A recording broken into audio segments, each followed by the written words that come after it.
we have SaGe. SaGe waiting in losers finals here. SaGe's Akuma has been improving nonstop, and even though KDZ has stopped playing this game religiously and picked up Injustice 2, he still shows, you know, glimmers of hope that, you know, he'll go back to things that he's really strong with and will put SaGe in his place. But SaGe is no stranger to switching characters. No, I'm sure SaGe has a little something for us, you know. I don't know, man. He's going into the set feeling good because he beat him already in winners. You know, he's like, all right, I already got a handle on KDZ. I took him here. He's here because of me. So, you know, maybe he's got a little wiggle room here. And it's losers final, so we got 3 out of 5 set here. As SaGe said to me, he said, yo, I still got my money back. So, with that being said, SaGe is now playing 4 more if he can. Thanks, Jackson. I've never felt so controlled in my life. That's what happens here when you go on an 8-way run. You know, Jaxel's really, he runs a tight ship, you know. Yeah, I mean, you know what I'm saying? But he does a great job, and for you guys, that means you should definitely help support him. I mean, yeah, look at this layout. Dude, look at this setup. I mean, no one really worked harder than this man out there when it comes to streamers. Yeah. The quality of the equipment that we have. Do you see us? We're in HD, right? Oh my God, I can see my skin. It's like we're in HD on camera. KDZ's in HD while we're watching the gameplay. In HD. In HD. There's so much HD all over the place. KDZ. What isn't in HD? Everything. Life is in HD. Oh God. All right, so we got SaGe. That's SaGe with a capital G, all right? With a capital G, going with Akuma. And, goodness, dude. Maybe that's why KDZ was kind of getting this Nakali ready in the previous match against Big D. You know, he was just kind of like, I need to make sure that this can take out SaGe. You know, I'm thinking long term. And I feel like KDZ has resorted to doing more of a training process right now for SaGe, saying, hey, you eventually got to come in because I'm going to keep ground pounding until you do something. I don't know. KDZ is getting real aggressive here at SaGe, trying to get a little overzealous there at the perfectly timed ground pound by KDZ, and the quick get up. KDZ always, you know, always going with it. But I guess it, you know, against a character that doesn't have a hugely whiffing command grab, it's probably better to just get up quickly every time. Yeah, and just punish something that they may try to do. And I do like that SaGe is trying to take control. Does a very, very risky move there. Yeah, I was going to say, isn't that very punishable? Oh, but he actually didn't dash under. No, most Akumas would dash under and try to DP afterwards just to get control. But SaGe trying to go for a little bit something else, and KDZ picking up on it. I mean, it could have been a slight little execution error there. SaGe did just get off his Injustice match there, so maybe he's just kind of finding, you know, little nicks and crannies in his game here again, trying to figure out what's going on. But I do like that SaGe is still keeping up the pressure with these frame traps and trying to force KDZ to actually press something that will be unsafe in a long run and do massive damage and possibly lead to a stun. And what a perfect back throw there by KDZ. Now he's got SaGe up against the corner. What's he going to do? Is he just going to walk him down away from there? Or is KDZ going to keep him here? KDZ doing a really good job defending against a lot of the pressure that SaGe has here and knowing that what's plus and what's not. And I think that KDZ actually is figuring out SaGe right now in these little bits of exchanges. Oh, a miscalculated ground pound there. SaGe with a complete capitalization on KDZ's huge mistake. But KDZ turning it around again, and he's got him in the corner. V-trigger for the plus phase, but he jumps right out. And this is actually going to be really risky now for KDZ because he does not have any V reversal. And SaGe finally pops his V-trigger and actually closes out the round. Slamming him down right there at the end of the animation. And here we are, the final round of just the first game. KDZ on a nice hot 4-win streak in the KDZ show. And KDZ right now sitting on a full bar, knowing that he doesn't have to use it unless he really wants to. But you never know, because with Nakali, he does a lot of damage, and using the super is not a problem here. Wow, SaGe finding his way out of the corner with an EX roll there. Yeah, I mean, I love the side switch mindset right there by SaGe. He's like, you know what, I don't want anything to do with this corner, because I know what it's like getting bullied here. He said, Nakali, KDZ, no thank you, please. And right now, going to take full control. Does the whiff, light kick, tries to get the overhead, but KDZ very ready for it. Not sure what KDZ's looking for here. Trying to get a whiff or something, but SaGe just keeping his composure, just walking him down, and KDZ in a very bad spot here. I'm very surprised that SaGe gave him any kind of breathing room there. That whiff and the stomp, it hit. The crouching forward hit, it connected, and it just he just whiffed it right in front of him, and SaGe took advantage of it. I felt like KDZ was ready. I mean, was that an old patch thing? Did it always hit at crouching forward range? There's a certain distance, and then it'll whiff. So I think KDZ was expecting it to be right in that little sweet spot, and he just, once it whiffed, he was like, do I press something? Do I block? And I think he wanted to go for something else just because he didn't know if SaGe was ready. I mean, what I was looking at there, it kind of looked like he executed the combo that just didn't exist. Yeah. You know, it whiffed, and I saw some wacky inputs. You know, it's something. I feel like in most situations when you whiff in front of your opponent, you're not going to press a button again. You know, you're going for, you're going to go back on defense, try to get the frame advantage onto your side before you decide to attack again. And he thought he hit. He was so sure. He saw that crouch forward hit, and he's like, this is the rest of my combo. Oh, wait, I just died. Yeah, big risk. And right now, KDZ finally trying to get back into this again. But SaGe playing it really slow, really safe, trying to play the footsies game, trying to force him to fight him in that mid-range. But KDZ just not having it.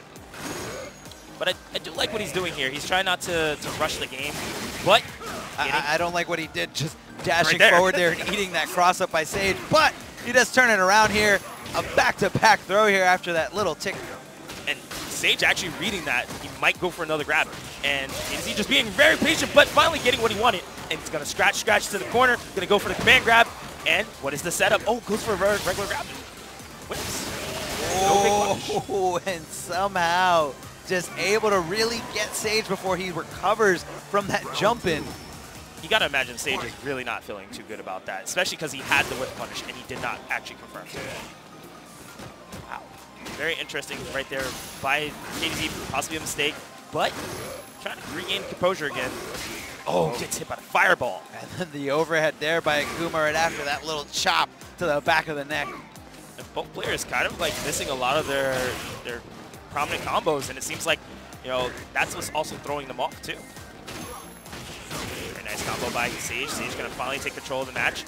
For a crouch leg kick, fireball, but stuffed out by KDZ and gonna get pushed to the corner. This is pretty much an even match here. A few more combos, a few more hit confirms are gonna do it. Not quite yet, not enough. Oh. And the desperation DP by SaGe and KDZ whipping it out perfectly. Seeing it coming a mile away, tying up the set 1-1. Now this is first to 3. So we're not going anywhere anytime soon. So I definitely think you might see maybe some counter picks. Maybe because of the flow of the game, just to throw the opponent off. But never mind. I guess they just want to fight it and duke it out with their catchers. Look, that's classic commentator's curse there, right? When you say something's going to happen or that somebody's doing something the exact opposite, just gets thrown at you. So I want them to both not die. Okay, yeah. Okay, they're both going to die. I want a double KO. Double KO, here we go. But right now, it seems like both players finally filling each other out, and SaGe kind of going back to his normal like footsies, frame traps, shimmies, and it seems like it's finally working out for him and has that stun bar so high. Any few hits would put KDZ in a situation. KDZ with the dash up, the bravery there. Not sure if SaGe was trying to jump out there. Goes for the V-reversal, but KDZ does not bite. Almost kind of like whiffing it out there, just knowing it's coming. And I love that KDZ dashed up 2 or 3 times and said, I promise you, if you try to backdash, I'm going to stop it. And he stopped it. He was like, no more backdashing. You sit here. You eat this. And the progress of your V-reversal, you can see right there at the bottom of the screen. KDZ's got one up. SaGe got one up. You kind of use that bar to kind of get momentum back on your side. But it is a guess, you know? Yeah. If your opponent sees it's coming, he can punish you with a throw. And look at the stun, the carnage here. Goodness gracious. He's going to use the super to finish out the match. Is it enough? Supers don't scale as hard as they do in most of the games. So that is a perfect round by KDZ. Going up with authority. What happened? Because clearly SaGe had full meter, well, almost full meter, had a V trigger, and didn't use any of it. Just got stunned and just died. That's a low life character for you, man. You know, the tables and the tides can turn on you on a whim. Yes. Oh, here we go. Counter pick fest. Is it going to work? KDZ's got Nekali, and he's got one more pick after. Well, okay, so SaGe can clearly go to his Nash, which he normally would do. But is it really going to be worth it? I know he still plays characters like Urine. I don't know if he really has anybody else in pocket, but All right, there's the Nash, you called it right there. Meza calling it out for everyone at home before we even see it. If you guys saw that. Oh yeah, everyone loves that. And KDZ, now, you know, the pick is very important here. This is SaGe's last chance at it. So not only does he have to take out this Necalli, but he has to take out any other possible character KDZ could have up his sleeve. But KDZ can take this all in one shot right here. 3-1 over SaGe. Now Nash does have, he's one of those other characters who have low life, but he has a lot more control over the match. He can actually poke, he can actually throw sonic booms. But Necalli, once he's in, it's very hard to push him back out. Yeah, I mean, and Nash also has I feel like one of the best reversals in this game. The ability to just kind of get out of dodge, get away from all the pressure, get away from the momentum, and it is a tough one to bait out. Now, the thing is also, you have to remember, nice combo, and this is going to be some bar taken away from KDZ. Not a lot, but that does take meter. But KDZ just does not care. He's going to rush you down, eat you alive, and it seems like it's really working out in his favor after popping the V-trigger every time. Always looking for that. That was definitely plus for SaGe here, and SaGe is playing it slow, trying not to press anything too risky. Yeah, what we mean by plus here is just the fact that he can move before his opponent can. So once that EX wheel kick goes in. Whoa! Whoa, fast. That man is fast. Speed of light. That is super duper fast. But yeah, once that EX flash kick goes in, you know, Nash can move before his opponent can. So it's just a very scary situation. Just like an easy way for him to kind of just home in on you and force you to play his game or force you to play a rock, paper, scissors situation in his favor.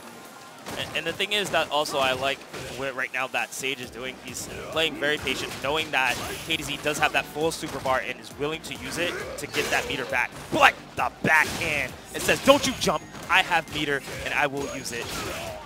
Here comes KDZ. There it is, the EX flash kick there. Oh, to the other side. How did KDZ see that coming at it? He blocked that. Overhead, please.